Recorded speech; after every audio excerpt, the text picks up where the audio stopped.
Hello everyone, welcome to the Biodecoder channel, and in this short video tutorial we're going to talk about the photosynthetic pigments. So photosynthetic pigments are the molecule which are actually involved in photosynthesis, and they are responsible for the absorption of light. Since that is why they are called pigments. And these are broadly categorized into three major categories. First is called chlorophylls, chlorophyll, and the second one are called carotenoids,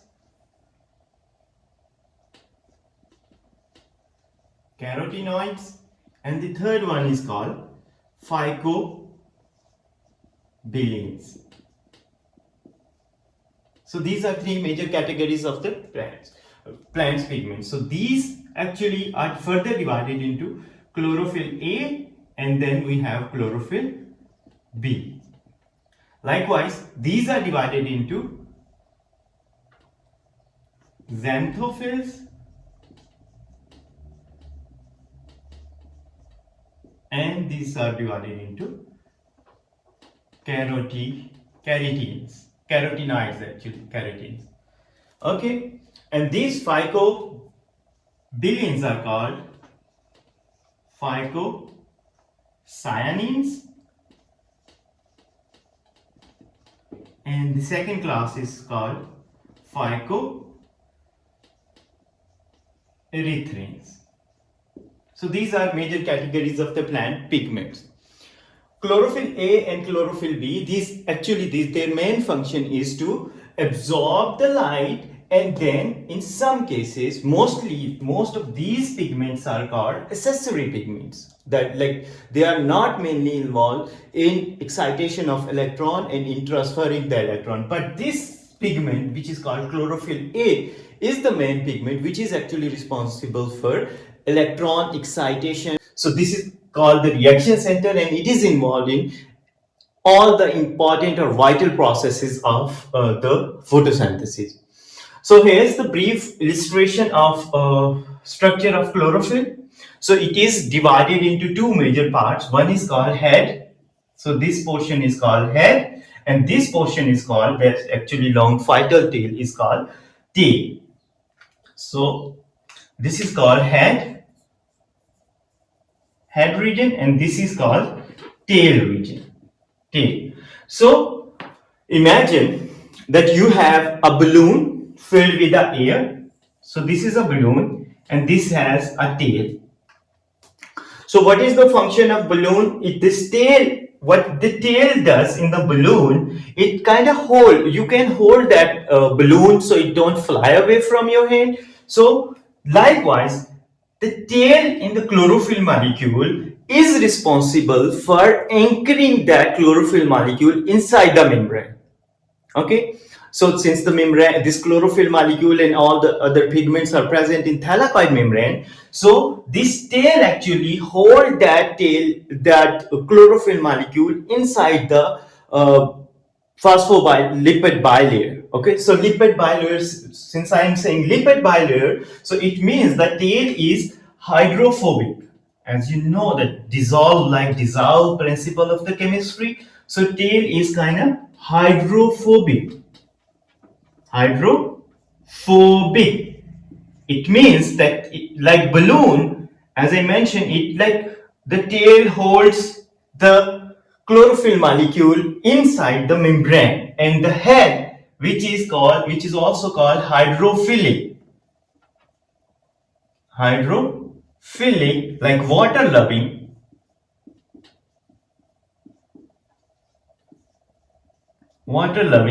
that kind of absorb the light, and it is present parallel to surface of the membranes. The cell membrane or membrane of any organelle is made up of lipids and proteins. So it is a lipid bilayer, and then we have proteins also embedded. So the hydrophobic tail is embedded inside the lipid layer, the hydrophobic layer, and the main function is the holding that chlorophyll molecule at place, it floats. So the head floats and absorb the light. And what makes the head to absorb the light? the structure of the head. So the structure, if we discuss about the structure of the head consists of chlorophyll head actually. Chlorophyll head consists of pyrrole units. And what are the pyrroles? Pyrroles are actually C4H5NO molecules. These are not ON. These are actually units. These are different. They arranged in a ring, and the 4 pyrrole units, they join together to hold a central magnesium atom. So if you see here, so this magnesium is a central atom, and the lone pairs of electron present in the outermost shell of nitrogen, by their force they are holding that magnesium atom in the center, and it is responsible for the absorption of light. And the hydrophobic tail, as I mentioned, is responsible for the anchorage. So this is kind of like very brief overview of chlorophyll structure. It has said 4 pyrrole rings are arranged to make porphyrin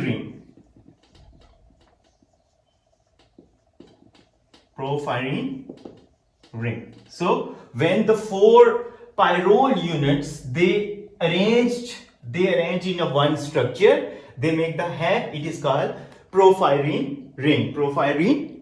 So the difference between pyrrole units, it's like one component, like C4, H5 and N. This is like one structure of pyrrole unit. This is one unit of pyrrole, and then 4 similar units join together and they form the porphyrin ring. And the head and tail together contain 55 atoms of carbon, 72 hydrogen atoms, and 5 oxygen and 4 nitrogen atoms. Okay, so this is the like kind of structure, like molecular formula of a chlorophyll molecule, and it also have a magnesium atom. Carotenes.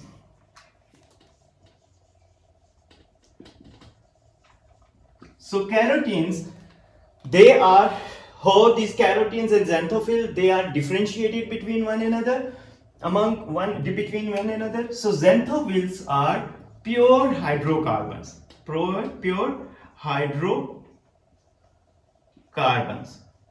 hydrocarbons means that they solely made up of carbon and hydrogen atoms. To be very precise, if you want, this is kind of C40 and H56. So the only difference between carotene and xanthophylls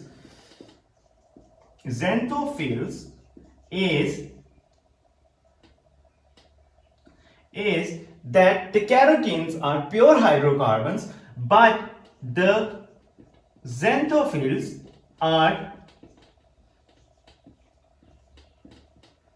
they contain oxygen atom inside. They contain oxygen. In addition to carbon and hydrogen, they contain hydrogen. So this is lutein. Okay, so this is the molecular formula of lutein.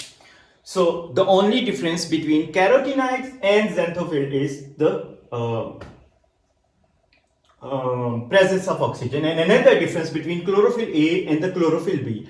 So the chlorophyll A molecule contains CH3 group here on third carbon. Chlorophyll A contains CH3 group, CH3 at third carbon of pyrrole ring. But the chlorophyll B molecule contains aldehyde group, CHO group at third carbon, at carbon 3. So this is the difference between chlorophyll A and the chlorophyll B, that the chlorophyll A contains CH3 methyl group at carbon 3. Okay, and the chlorophyll B contains CHO group at carbon 3 group. Okay, so the function of this chlorophyll, as I mentioned, that this chlorophyll A is at the reaction center. It is mainly responsible for the excitation of electron and transferring the electron to electron transport chain. Chlorophyll B is actually an accessory pigment, and its main function is to absorb the light and transfer it to the reaction center. Same is The carotenoids, they are also responsible for the absorption of light and then transferring energy to the reaction center. So carotenoids can be defined as carotenes, and then we have xanthophylls. So the carotenes are pure hydrocarbons.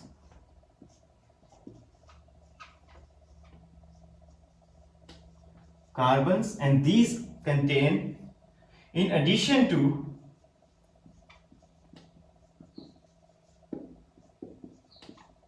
carbon and hydrogen, they contain O2. They contain O2. So here we have C40H55, 56, like their formula is this, and they have C40H56 and O2. So they have an additional O2 molecule here. So their main function is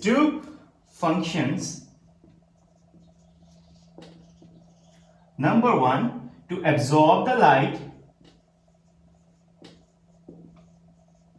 and transfer it to reaction center. And the second function is that they photoprotectant. They are photoprotectant. So what they do, they protect the reaction center. So they have the main functions of photoprotectant, that they absorb the light and then they protect the main reaction center. So Phycobilins. So now you know the algae and some bacteria which are present in the deep oceans. What happened is that light actually got scattered on the top layers in oceans. So these pigments are actually present in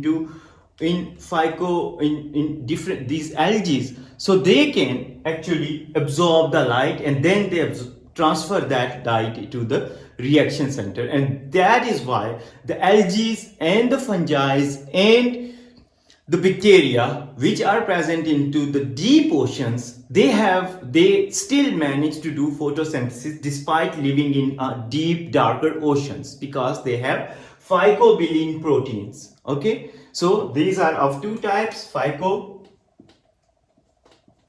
phycocyanins, and then we have phycoerythrins. So they absorb different type of wavelengths. They make the survival possible under the deep sea. So hope you understand everything about the pigments, and if you like this video, please subscribe our Biodecoder channel. Thank you.